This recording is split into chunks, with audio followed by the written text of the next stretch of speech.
Hey, beautiful. This is your intuitive consultant and life coach, Ava Laura, with another edition of Ava Laura Heal My Life podcast. Listen in each week because I'm helping you to heal your life, heal your relationships, learn how to do meaningful work in the world, and make an impact that creates legacy. So go ahead and get your pen and paper, get your favorite drink, and listen in now.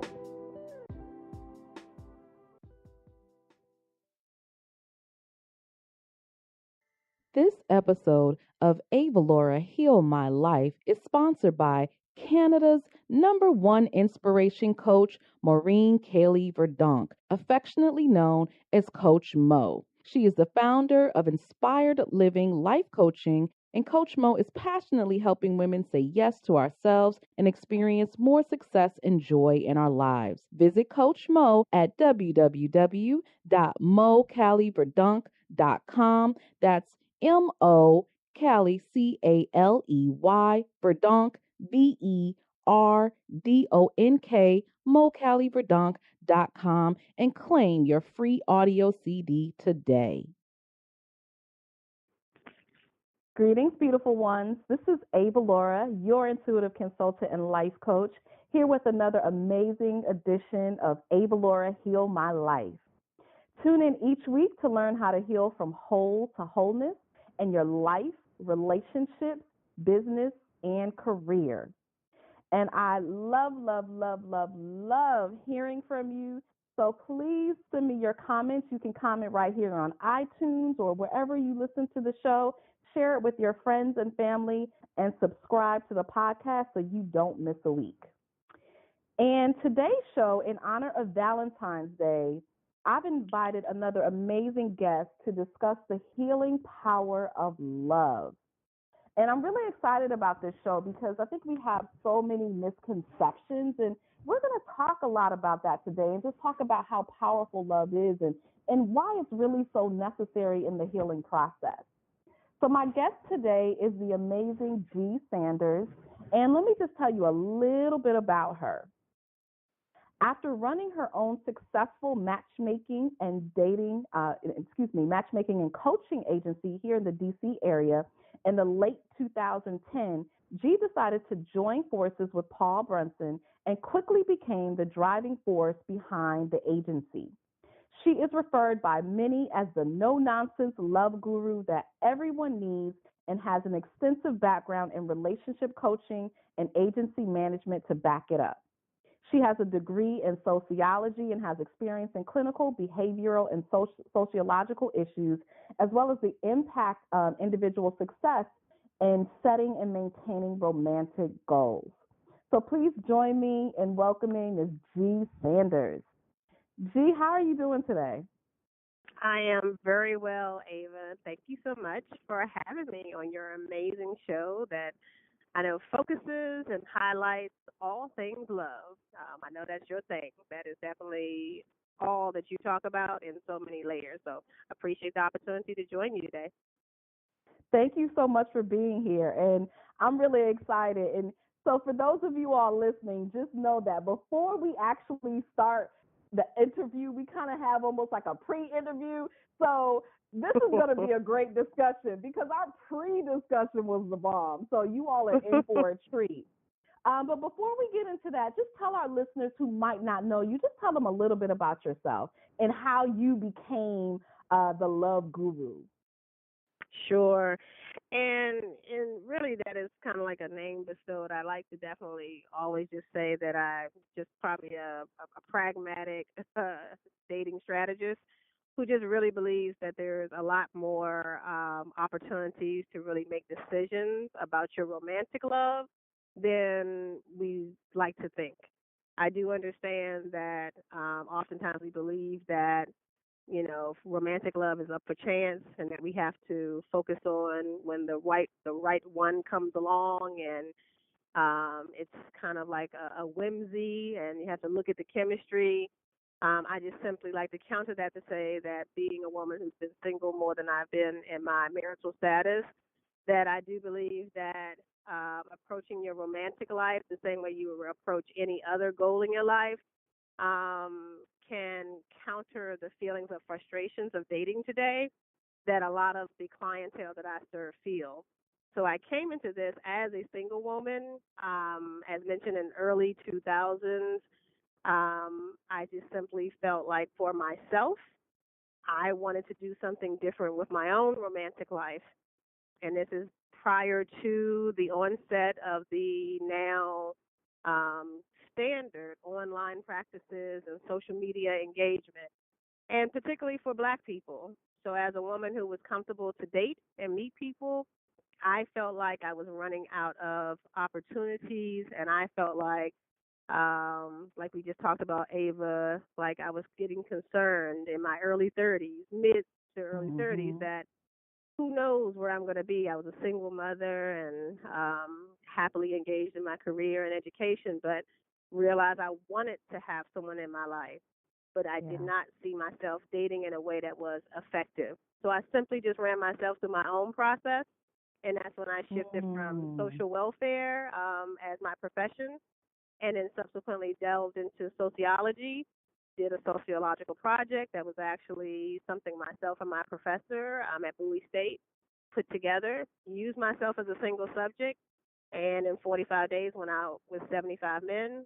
Realized that there's a lot more to dating than just the chemistry. Realized there's a lot more than just data points and creating lists, and just really thought there's an algorithm that could be really helpful and applicable to other people, and decided to parlay that into a business. And then subsequently, I joined with the amazing Paul C. Brunson and his wife, and had the awesome opportunity to grow with them in their business, and subsequently become the CEO as of last year. So it was a journey that started from me. And so I tell anyone Wow. that, I've been single longer than I've been married. I was a single mother in her early 20s, and I was someone also who felt like I can't focus on but so many things at one time. And I was a person also who wasn't sure if I would ever be married. So at 47 years old, only being married for less than a year, I just tell anyone there's a lid for every pot, and everybody's journey is different. And so I just really love opportunity to just share that pragmatic romantic love can be sexy, just like, feeling like you're in a fairy tale. It can be just as sexy and rewarding to just think of your life as a goal, and your romantic life fitting into that. I love that. And I love that so much because I love intention, but I am a raving fan of impact. Anybody who listens to me knows that I love impact. And impact is intention plus action. And so, what I love is that you said, this is a problem in my life. This is something that I need to solve. You took yourself through your own process. You saw that it worked and said, you know what? I know that I'm not the only one who struggles with this. There's so many more Mhm. people out there that I can help. And so instead Exactly. of just complaining about it, talking to your girlfriends, talking about how terrible the dating scene is and how you couldn't meet people or, talking about it on social media, you decided to do something about it. So I love that. So just tell our listeners, what are some of the things that you learned? So you learned that dating was so much more than just chemistry, and you dated now how many men in a matter of time? And what were some of the things that you learned? It was within a 45 day span period. I went out with 75 men, and Wow. basically a lot of the, like, people always ask like, how did you? I didn't have. They were not all full on dates. They were what we consider now in my agency, which a lot of people use these terms as meetups. So, Mhm. recognizing today we're in a culture where, again, my experiences did predate the experiences of online, but I did use an online site, Black People Meet, to Okay. basically grow my numbers. So there was a mixture of organic opportunities and online. And I'm not a techie person. I really miss my BlackBerry. I do not. I'm tactile. I do not own an iPad. I'm actually writing a book right now, and I actually almost finished. And my editor is like really disappointed in my social media, and so I am far from a person who is saying, "Hey, your life should be online." I'm not that person. But I do recognize that technology is infused in all aspects of our life. And in early 2000s, when I went through this process, I decided to use the means that I had not tapped into, which would be online.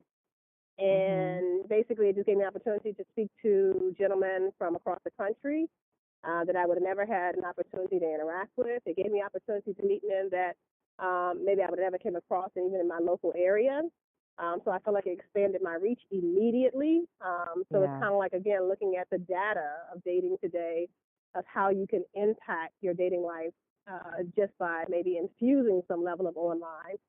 But also, I did different things that I really wasn't doing before, which would include considering men that did not fit, you know, my previous comfort level.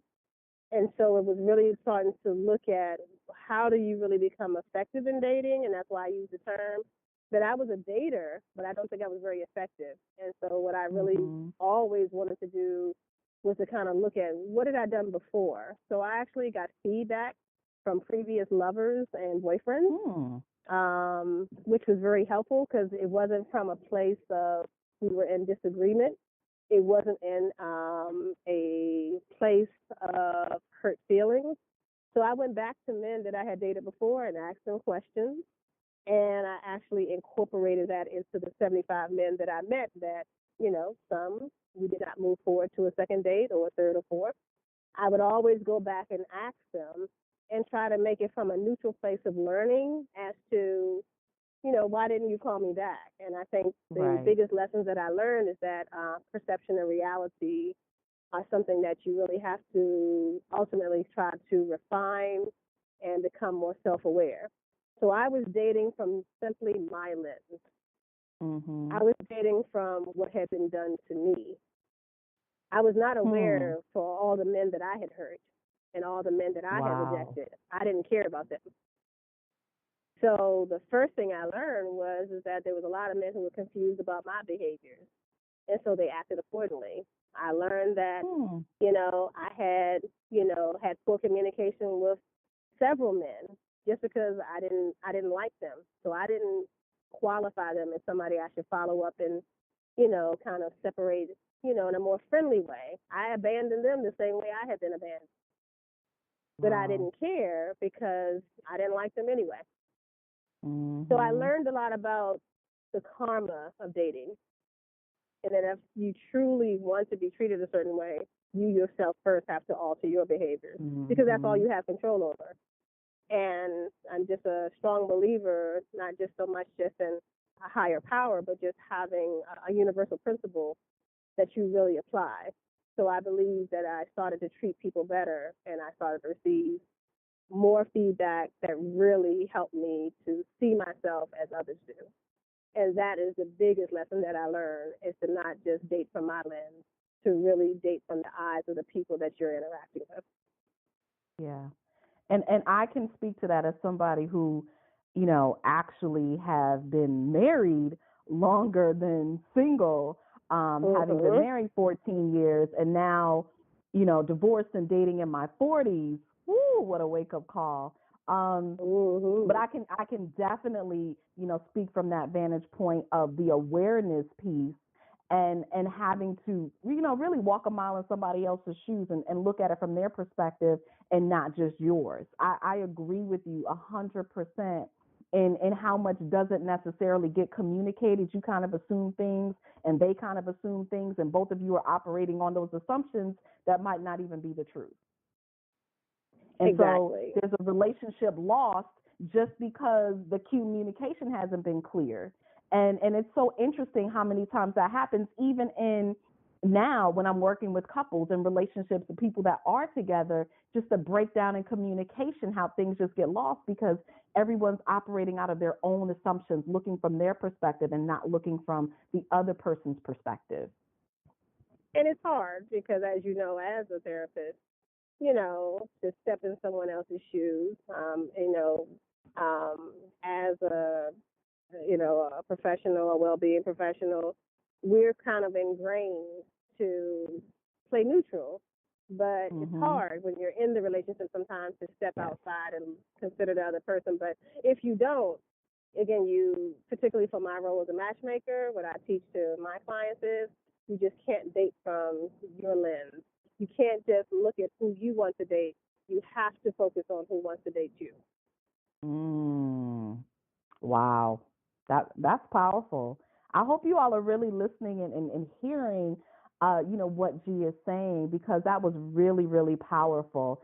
And it just made me think about too, if you kind of had to look at yourself, like, would you date you? Would you want to be in a relationship with you? Would you Exactly. marry you? it's it's an old saying, and people say it, but and we have all these kind of things that we'll say to each other, but the idea that I try to get across to my clients or anyone who asks me questions, whether personal or professional, and again coming from my own journey, is that I really strongly feel like, don't just say you're doing this stuff. If you're truly going to do something different, do something different.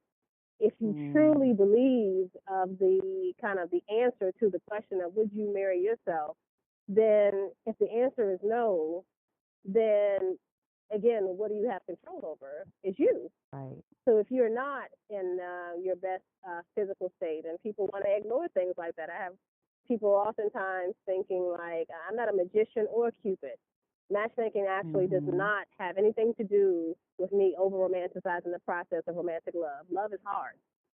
Loving yourself is even harder, but loving another person that's not biologically connected to you for life is extremely challenging, because it's the only type of love that can change. As you know, as you just spoke, Ava being an experienced woman in romantic love, because a lot of us don't even have that experience of marriage, that ultimately you recognize the reason of the challenge is you're not biologically connected. You have to make a decision every day to keep showing up. You're not my child. You're not my mother. You're not my sister. Decision. Every day. Yep. Because your title can change.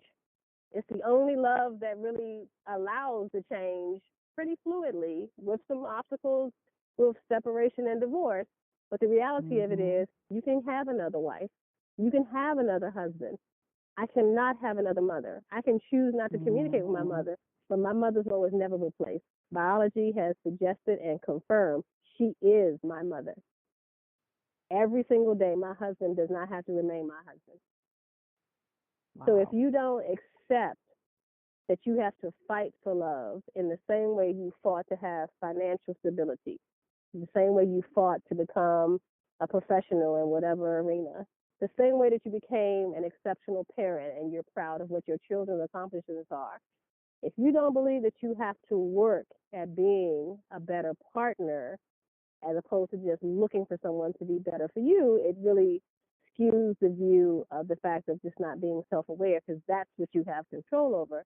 And people say stuff, and I was one of those people, but until I was willing to change some things, like stop dating men who just have long dreads and like hip hop. If that's my only, and I'm sorry, I don't know if your audience curses, but I'm a cursor, so I don't know. But if that's your only fucking criteria, it's not likely that you're gonna have a functional opportunity to meet the whole other base of men that may not like hip hop and don't have dreads. But that was my only criteria in 2001, that they was able to have some synergy with my passion for hip hop, and that they, at the time, because I was really attracted to men who had long hair. It's baseless. It's so if I wasn't a person who probably lived this, I probably would be like a lot of people, men and women, who just think like everybody's doing something wrong with me. To me, that I had the experience of talking to so many countless people, thousands at this point, who I know nothing about them historically. We have no personal connection. My only dog in their fight is their romantic status. And it's been proven to me time and time again that ultimately that a lot of people are really well intended, including a lot of men. And we're missing a lot of really good men, a lot of good Black men, because they simply have on the wrong pair of jeans. Yep. And I can certainly speak for that. Again, now being single, and I will say, dating has certainly changed. It was definitely different in my 20s, but I have a lot of friends who, my same age group, who are still single, who have never been married, and they talk about how hard it is And what's interesting for me is that, again, having been married, I have a different lens. And so there were things that were important to me in my 20s, like you said, that now I don't care about, because I understand what's important in a relationship. I love tall men, but I don't care if you're tall. How do you treat me? Are you going to pay your bills? Are you going to take care of me? Are you, there are things that you recognize that are so much more important. And what's so interesting about that is that I came to realize that, like you said, a lot of women don't know what they're doing.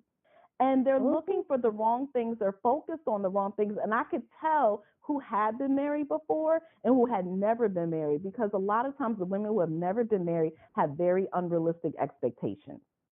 Yeah, we do. We assess our clients before we even take a client on. You have to go through a process, just like any other practice.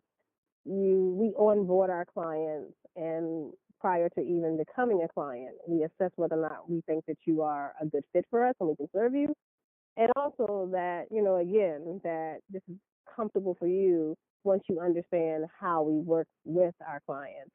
And a lot of times, the first thing that people are not really considering is their dating or relationship history. And we do. Because you could come to me and be aesthetically amazing, and I do serve a lot of amazing, attractive men and women. But then if you tell me your longest relationship was 3 months, I'm concerned because you've never had the opportunity to really fight and make a relationship work. Then you're probably in a position of not really working through communication issues, working through day-to-day struggles, things that really are the nuts and bolts of a healthy relationship you're unfamiliar with. So as a result, you might slide into what I think is a very dangerous zone for a lot of people, which I was just talking to a colleague today, about the danger zone of people sliding into becoming, again, it's a cliche term that people think is not real, but serial dating, as you know, as a therapist, it is sliding into addictive behavior. And so people don't realize that they're getting the high off of meeting new people, and you're sliding into that, kind of funny, kind of term, serial dater, when no, it's really true. You're not able to make a sustainable romantic connection because you're too busy looking at who's next. Wow. And it's harder today than ever. I think it's harder, much harder today. And what's so important about what you said in this discussion is that this is another one of those habits and practices and ways of being that we're not taught. That is fundamental to who we are as human beings, because, and we're going to talk about it, but love is so important. We all desire love. It is a human need. And so we all want relationships, no matter how those relationships look, whether it's marriage or not. We all need love. We all need the relationships. We all need companionship, that human connection. Yet this is not something that we're taught how to do. And so what you said, I think, is so important, that you have to fight for love. You have to fight for your relationships. But that's something that we're never taught. We are taught now we got to fight for our job. We have to have a job. We're supposed to be married. We're supposed to be have the house and all those things. But we're not really taught about on a day-to-day basis what that really looks like and how that sustains itself. Because the truth is, it's so much easier to fall in love and to get into a relationship than it is to stay in a relationship and to maintain it. Oh, you nailed it right there. You said it right there. And again, I consider you someone, not just from a professional perspective, but you have a lot of real life experience by being married as long as you were. So you come to this in a position where most of the people on this earth will leave this earth never being married, this is like something that in discussions around statistically about marriage and birth rates and things like that, you would have asked somebody this 30 years ago. This would not be considered common, that people would not be married and not having children. Now it is, but it's not necessarily from a place of origin where that's what you thought your life would be. But again, we were not taught that dating would be challenging, or taught that sustaining a relationship. We thought that you find love, you stay together. If you were raised in a two-parent household, oftentimes our parents' kids, they didn't tell you that daddy cheated on mommy, or mommy is an alcoholic, or mommy is clinically depressed, or or they didn't even tell you about their financial struggles. Lots of times couples hide their idiosyncrasies from their children, and you'll have people walking this earth thinking that their parents had the perfect marriage until finally someone discloses that. And this happened. You see the images on television where I just watched an episode of Insecure, a repeat. I was watching it again, where the Molly character was devastated to see that. She found out that her father had cheated. She couldn't believe it. She just couldn't believe it when, at this point, they're celebrating their love. But all she knows is that you lied to me and my father betrayed you, because she's not been in a healthy relationship. And her model has now shattered her belief. So we, like you said, we're not taught. Our parents, intentionally thought that they were protecting us and surely creating a safe environment for their children, but oftentimes parents who are not disclosing the work of love, unfortunately, are not setting up their adult children for romantic success. Absolutely. And that leads me to, the discussion that we were talking about. For those of you who don't know Leslie Jones, she's a comedian who recently, I think she's hosted SNL, and she's done a lot of other things, but she just tweeted about, essentially saying that she was afraid that she would die alone, that essentially dating for her has not been easy. And, basically she said men just don't like her. So, talk about that in this whole, and the backlash that she received for wanting to be in love, which I thought was really sort of just crazy. But just talk about that. Like, why is it so important? Like, why is there such a need for us to be in love? And why is there such a backlash now if you even say that that's something that's important to you versus, before I think it was like, oh, well, I want to be single, or I'm proud to be single, or I don't need a man, or, that's not necessary. I don't need that. And I think what we talked about earlier, Ava, which is like this whole idea of, like, again, the strength of women, particularly Black women, and signs of vulnerability are unfortunately equated to signs of weakness. And again, we weren't taught until we started to hear the amazing trailblazers who are elevating terms like vulnerability into power, like the Brene Browns, and things like that, who are talking and championing and say that vulnerability is power, it's strength, it's something that we all have to recognize. You're not a doormat when you say what you need, and you're not a doormat if you say that romantic love is important to you. But there is, I think, a cultural kind of contrast, particularly where I strongly believe that Black women are not giving a lot of grace. And if you're a woman that, I was just talking again to someone who we were talking about the numbers game of your sexual partners.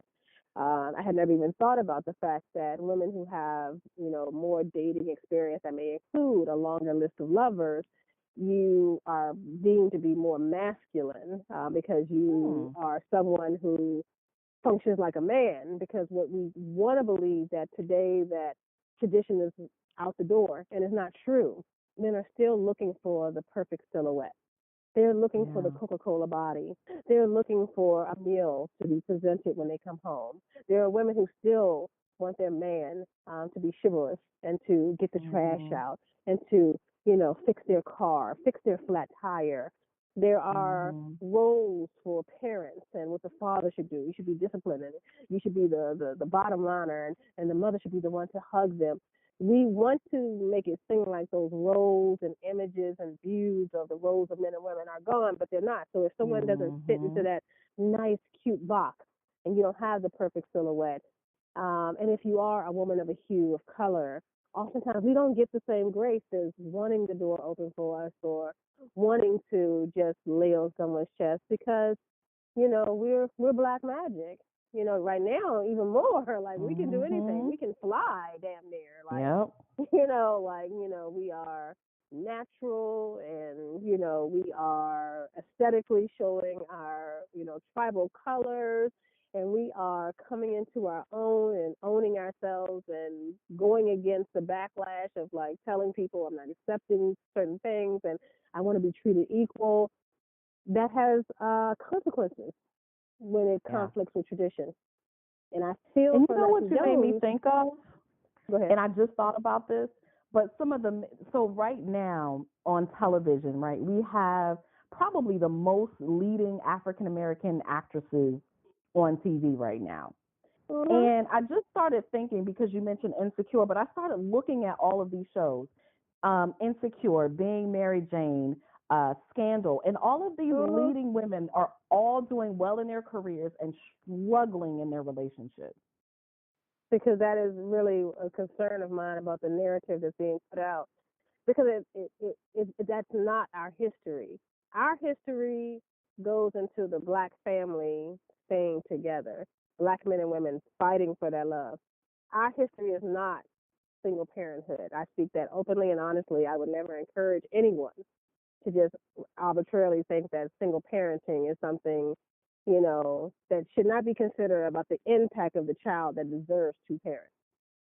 I may be Mm. able to raise my son by myself, and I think I did a damn good job. But I did not raise him by myself. I had a lot of men in my life that helped me, and without them, I know they would have impacted him negatively. I think that Mm. when you constantly give images and views and media incorporating into that narrative shift, you make us think that we're powerful in the boardroom, the classroom, in the bedroom, but not in the sanctity and confines of a marriage. And there's a lot of men who do appreciate that alpha side of you and find it sexy, but we're not seeing enough of that in marital situations or committed romantic relationships. We're seeing it that you have to choose. But there was an image, there was the Felicia Rashad, the Claire Huxtable that did Mm-hmm. it the best. We don't have that anymore of a woman who No. just again with such grace managed her household, was a partner in her firm, managed her highly effective doctor husband and her 5 children, and just looked bomb. We don't want to see Mm-hmm. that, but that is more common than the Olivia Popes who I love, or the Being Mary Jane who I love. It is more common that we have more Claire Huxtables than we have Olivia Popes and Being Mary Jane. So we don't see that. Mm. Yeah, that's definitely not the narrative that we are being presented right now. No. And I think that's very interesting because I'm with you. I come from a two-parent household. My mother is a lawyer. My father is now retired, but he was in um the investments and retirement business.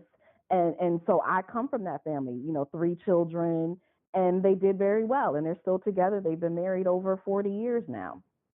So that's the narrative that I come from as well. But you're absolutely right that that's not what we're seeing. And, a lot of the clients who come to me now, particularly the women, that's not what I'm seeing as well.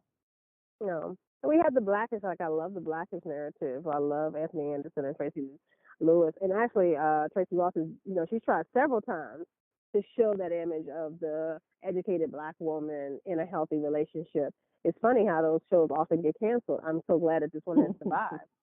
Yeah. I'm so glad it survived. But what I would say, I would say that there shouldn't be this kind of leaning towards all of the, alpha strong, sexualized black women, no husband, no significant relationship, being more of the image. Or the other narrative that's really coming up again is that black women should forego their efforts in finding a good black man. Go find you a white man. Mhm. Go find you a white man, because Yeah. that's what they're showing you on TV every day. And all these white men Right. are looking for black women, and it's like, really? That's what we're doing now? That's what we're saying? Mhm. Because for real, if you haven't been pursued by a white man before, it ain't gonna happen at 45. I know that. All of a sudden, a white man is not gonna start, hunting me down because of black girl magic. But that's what I have clients come and telling me. Like, do you consider? Mm. I like to date out my race. Have you dated out your race before you came to me? What makes you think it's gonna be different Right. now? Mm. Oh, because you saw the Cheerio commercial and you saw that white man loved that black woman. Oh, you saw Serena Williams find, she found her white man who loved her so much and she had a cute little biracial baby. That is not necessarily what's happening to the majority of black women. And the reality of it is, if you are open to date outside your race, love is love. Right. And so but we shouldn't look at it as saying there's a secret door that a lot of us haven't gone through. It's not a secret door. If white Right. men wanted you, they would come at you. That If they're not coming at you, they wouldn't be exactly. looking at you. Because men are men. Men are men. And by Men nature, they will you pursue nailed it, you. If Ava. they want you, You they said it, will Ava. pursue you. Yes, men are men. You nailed it. So it's not that deep, and for us to go so deep as to think like I need to open the door to the non-black men is Hmm. really hurting our strong black family unit. Because what we're doing is we're saying that our black men are not valuable. Because that's the Yeah. message that's coming out. We don't need them, and we should look Hmm. outside of our race, and we're the only gender and culture that's encouraging that. And and what's so interesting about that, and again, just from dating, I have met a lot of amazing, wonderful black men. I have to say, granted, I've met some men, not so great, but I've really met some great men where I really had my choice of who I wanted to be with. And I've heard so many black men say, I'm trying to find a good woman, but I can't find a good woman. And I did like you, I primarily found men online. And that allowed me to meet men that I never would have met on my own. And what was very interesting about that is that a lot of the men that I met were very serious. If they said in their profiles that they wanted to settle down and they wanted to get married, they were very serious. But they would have so many horror stories from the women that they had met that basically saying they had been catfished or women weren't serious or they were just texting, they were playing games. And what I realized is that a lot of the men, if they come onto an online site and they say they're serious, they want to get married, they really do, because that's a last resort for them. They're not even trying to do that. But a lot of the women, unfortunately, kind of get on there. Oh, let me play. Let me see what's here. Let me see what's going on. And so they're not even taking the whole dating thing seriously. Yeah, and that's why I said like there's a difference in being a dater and an effective dater. And women are guilty as charged of, playing the games, skewing the numbers, and also trying to always be the victim. And so I'm just kind of tired of it because I think even with the Steve Harvey craze, with the think like a man, act like a lady, Mhm. he never meant that you all of a sudden become a man. He was just simply saying that, I can appreciate that men, they don't grieve long openly from a loss of relationship. They do kind of move on. They start dating Mhm. immediately, so some of the things that men do to move on, we could learn from. Just like there's some things in Mhm. how we date that men can learn from. He was never saying to pick up the whorish traits of men and mimic that because that's not the message that was coming across. It was just simply Mhm. maintain the fact that femininity is never going to go out of style. Never. Heterosexual alpha men, confident men, still want a feminine woman. So in some regards, fine, wear your pantsuit. But if you're taking a picture for your profile for dating, put on a dress. It is Mhm. so hard. It is so hard to go ahead and pay attention to the aspects of femininity that men still like. It is so hard to accept if a man asks you about cooking, even if you don't cook, that you're not offended. As if he's like, Mm. he's trying to, marginalize you. It's just somebody who's going to be cooking and cleaning when he actually, again, is looking at some of the traditional aspects of roles that are played in the day-to-day lives of men and women, and that you don't feel like you have to, again, always argue back your point that I'm a working, successful, Right. strong woman, and I won't be in the house just cooking for no man. Can you Right. just not? Can you just not make a sandwich? Can you just make a sandwich? Now, and Because what's so funny about it's that? not a big Again, deal. see, my experience being a foodie, everybody knows I am a foodie. I love food, and which is why I love the DC area. There's so many amazing places to eat. But a lot of the men that I Mhm. dated were foodies too, and they actually cook. So Nice. even though I do cook, I would never have to cook. I have dated men who love to cook more than I do. I'm like, you never have to cook if you don't want to. I want to cook. Exactly. I'm like, But I'm oh, sure you weren't leading with saying that's not a role that I want to play. Like I don't exactly. like. So why do we feel like again that like it's like we're creating battles that does That not don't even need to be exist. fought. Yes, we don't need to Yep. fight those battles, and it's not dumbing yourself down. But do you need to lead with all of your career goals when you're engaging in your first meetup? Is that how you want to talk? from a romantic interaction, to talk about all your accomplishment, the award you just got, like, this, is that how you want to start a first meetup date? Or do you want to talk about, your desire to travel to Belize? Absolutely. Is that, how So you love the beach?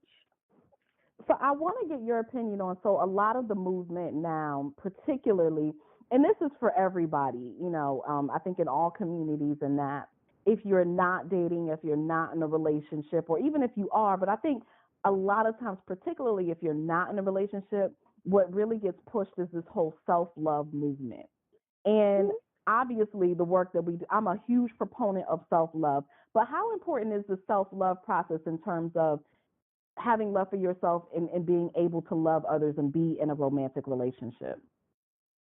Which you might be familiar with. In our practice, we actually do what's called a perspective wheel, because we don't take on clients that we feel like we don't know them as a whole person in their 360. So although my Mhm. only dog in the fight for my clients is their romantic goal, I need to understand where you at in regards to your emotional well-being, your mental health, your physical health, your career, finances.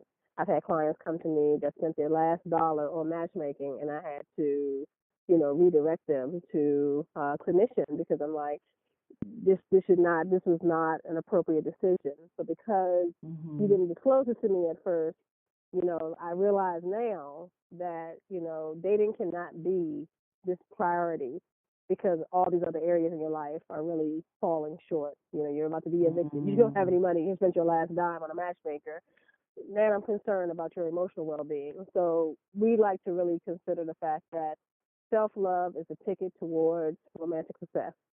So if I have a person who is courting us for services, or we're considering to bring them on as a prospective client, if not willing to go through our assessment process up front, which includes giving information about your overall well-being, we don't bring them on, because it's not a cliche.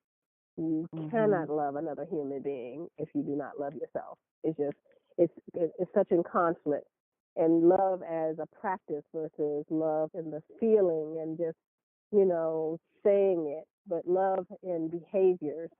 So if you're not able to care for yourself, as a mother, I was very strong proponent of, I cannot be anything to Corey if I'm not first something to myself. And a Mhm. lot of parents struggle with that, because they feel like they got to put their children first. And like, no, it's really you first. You really have to attend Absolutely. to yourself before you take care of another human being, even someone who is biologically connected to you. So obviously, in a romantic relationship, I always tell people, like, you may not even be in a good space to be dating, and it's okay. Mm. It's okay, because I you love can still that. have fun. You can still have fun. There's nothing wrong with being single. It's not an illness. But if you're not in a space to be an effective dater, I actually don't have any opposition to people who do the hangout hookup culture. Why? Because if you're open and honest with someone about your status, and someone chooses to Mhm. engage in hangout hookup culture, and there's two willing participants, adults, agreeing to engage in healthy sex practices or casual interactions, there's nothing wrong with that. Because why? Maybe you're not in a position to be an effective dater towards a lifelong romantic connection. Everybody's status is different. And if you really have a lot that's going on for yourself, that's not, we have people who are struggling with homelessness, unemployment, not gainfully employed, dealing with, emotional issues or physical ailments. Mhm. I would never say that romance should be before that. Like, I surely can't, consider someone else if I feel like, I don't have any food.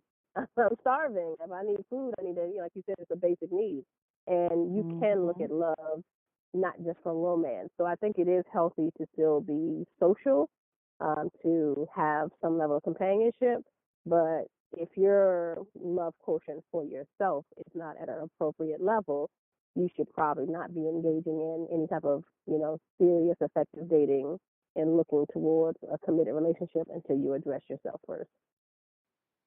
And I love that you all do that, that you're really looking from a person from a holistic perspective, and being honest with them, because a lot of times, I mean, let's face it, when you're in the service industry like this, you might just be happy to get clients and Oh yeah, and say, oh, definitely. Yeah. you want to be a client, you want love, okay, let me help you, even though they're not ready.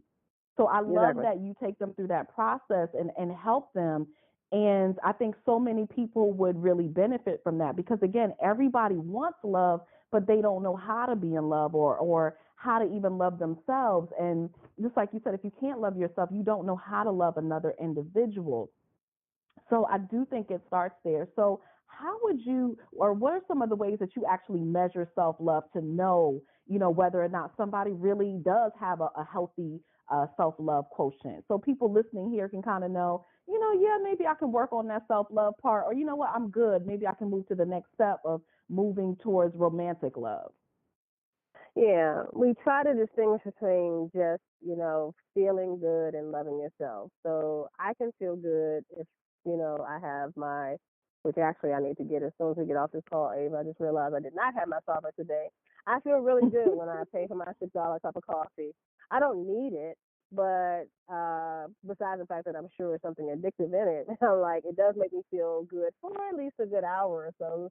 And so there's a distinction between when I get a mani pedi or if I'm going to go get a massage or if I'm going to have, a night of, dancing and just, just the ludus love of being in a place or what have you. There's a difference between that and, again, like, am I going to the doctor to get my mammogram? I've been having heart Mm, palpitations. I'm not addressing it. My anxiety at work is really elevating. I'm like nervous all the time. I've been sweating profusely and I don't even understand why. I just lost a really close relative and I haven't even had a chance to really kind of regroup since the burial. My child is really struggling in a lot of areas. I don't know when's the last time I talked to my bestie. I saw her Facebook post, mm, but when's the last time I talked to my bestie? We measure self love like in a scale of a 1 to 10 to say where are you at in these areas of your life. And if you're anything below a 6, we assess to say what can you do to move towards your 10. We don't consider anyone to mm, have to be at a 10 because that's the evolution of life that you'll have these ebb and flows of your numbers changing. But if there's an area of your life that you're not addressing, we consider that to be a concern around self love because we do not believe that a healthy, whole person ignores a significant aspect of their life. So it could be emotional, could be mental, could be physical, could be finances, could be career, could be familiar connections, could be friendship, social circles. And we feel that a healthy person who's loving themselves are addressing those areas, not just getting mani pedis, not just getting massages, not just having a drink, that those are things that make you feel good temporarily, but they're not necessarily addressing self love. So mm. we have that whole Absolutely. conversation and encourage anyone. It's something I do with my own girlfriends every time we meet up. I have stopped the whole let's just get some drinks, let's just have some laughs. Hmm. I don't have a lot of time, just like you don't have a lot of time. I need to know how you're doing. Hmm. Yeah. So when we sit together, I need to know how is this area of your life, and we Hmm. go around talking about each of the areas of our life and where our struggles and try to help with some problem solving. So if I'm struggling, I just recently did this with one of my friends because I had a client that I was really struggling with. She refused to, cut her weave.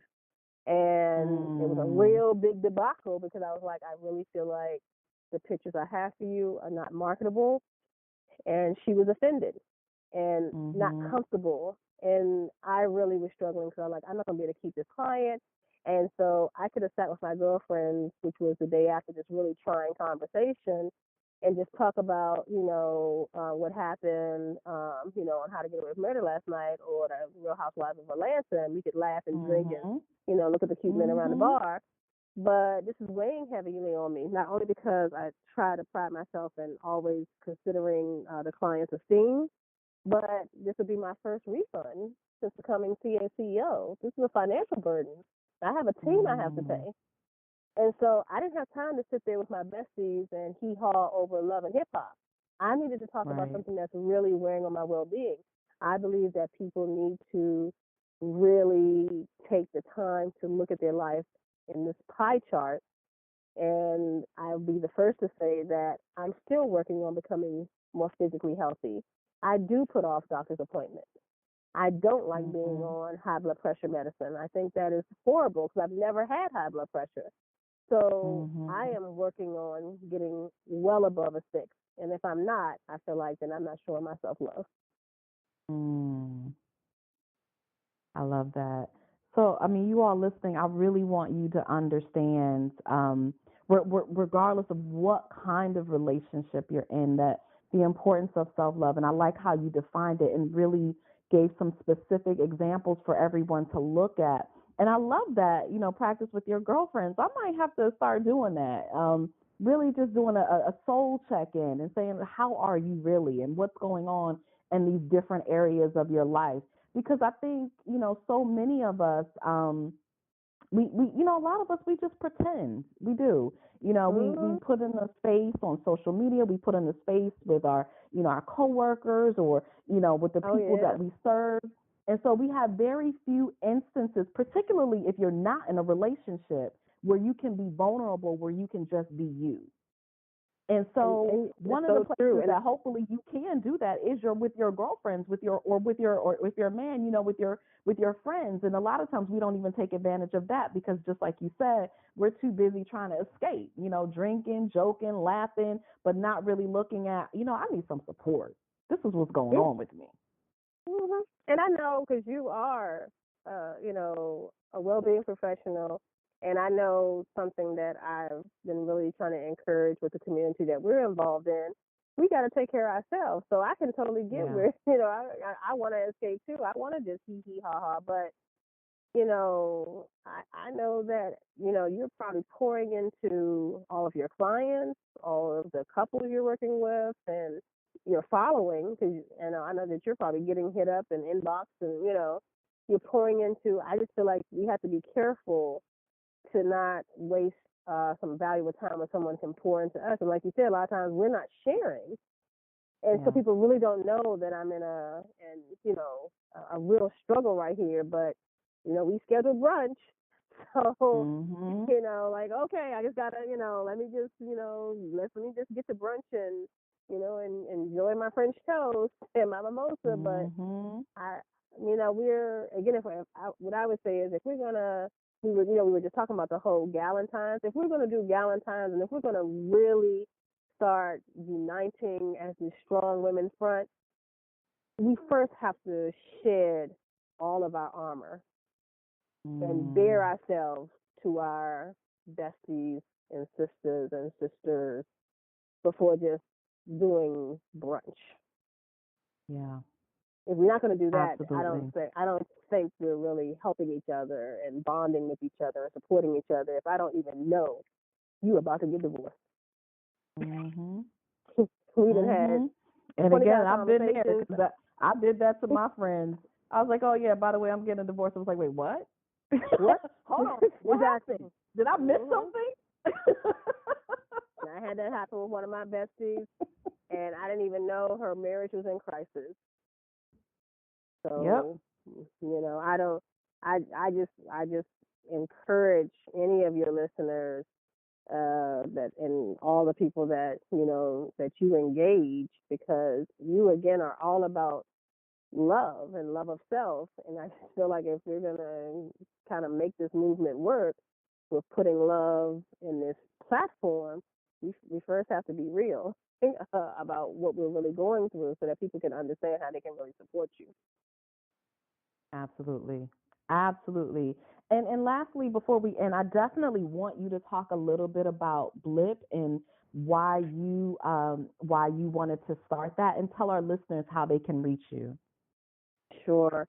And just even our connection, Ava, I think it was just amazing and organic. I have had the amazing opportunity to stumble across some of the most amazing, and I try to put it in this kind of format, amazing, ethical, highly qualified, committed well-being professionals. And coming from that being my origin, outside of being a matchmaker, I was like, wouldn't it be great to have like this hub of people who share these values, and to be able to ultimately grow this into an opportunity to have consumers to walk in a place of love, that can either address your emotional, mental, romantic, lifestyle, from business to life coaching or to relationships, that you can walk into this place and know that you're dealing with someone with high ethics and integrity, and that is qualified and experienced. versus having to troll through internet and or your health benefits and just getting a random referral over the phone. Then wouldn't it be great to have this myriad of amazing professionals, and to boot, they just happen to be people of color. So I just had this amazing opportunity to meet so many awesome, amazing well-being professionals that I now just deem as love professionals, that I just wanted to graduate it into formalizing into a nonprofit. So we're established as a nonprofit as of 2018. And so our work continues to, one, just refine ourselves as a staple in the community of well-being across the country. And so we're always looking for other well-being professionals who want to align themselves with a community that has these high standards, continues to be progressive, to address our own well-being, to kind of push the gamut in how we educate ourselves, how we engage our community, and subsequently how we are constantly kind of elevating ourselves in our own innovation and not becoming antiquated and just getting stuck thinking that we're always right. That this great community of people where I can, contact Ava and ask like what she's doing and say like, that's great. That's such a good idea. And I don't have to compete with Ava. I can support her initiative. And actually, the best clients that I've had is clients that I've been able to team with other well-being professionals. They feel so kind of embraced and loved from different lenses. So I encourage anyone who is a BLIP, which is a Black Love Industry Professional, if you're interested in joining our movement, definitely you can look up blipunited.com, which is again BLIP, Black Love Industry Professional.com. We're also on Facebook under the same title as a Facebook group, Black Love Industry Professionals. And again, we're still growing our professional base in order to confirm services and deliveries that will be coming up between the first and second quarter of this year.